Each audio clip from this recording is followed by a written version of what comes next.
Hi guys, welcome to Richard Cabile YouTube channel, and to this video, I will teach you how to enable draw up gesture to unlock the screen of your OPPO A5s mobile phone. And okay guys, but before we start, kindly subscribe to my YouTube channel by pressing the subscribe button and the bell to notify you if I have new videos. Okay guys, let's start. So okay guys, you only have to do is go to setting in your OPPO A5s mobile phone.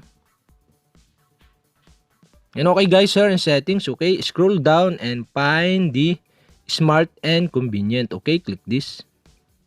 And okay guys, here in smart and convenient, okay, go to gestures in motion. And okay guys, here in gesture in motion, okay, you can see the screen of gesture on the top. Okay, all you have to do is click this. And okay guys, here in screen of gesture, okay, you can see the screen of gestures. And on the right side, you can see the switch button.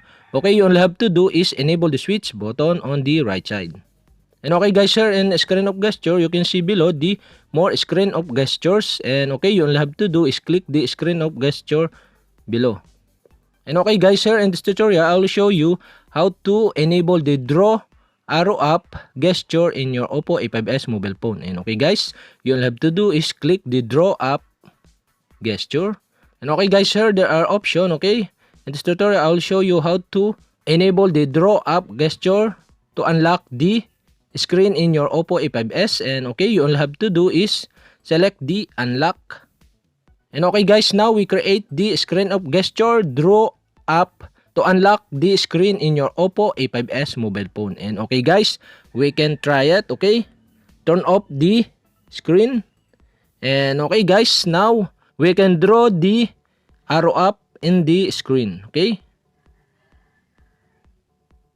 And okay guys, now we have successfully unlocked the screen in your OPPO A5s using the draw arrow up gesture in your OPPO A5s mobile phone. And okay guys, that's it. And okay guys, if you have a question, kindly comment below. And don't forget to hit the subscribe button and the bell to notify you if I have new videos. Okay guys, thank you for watching.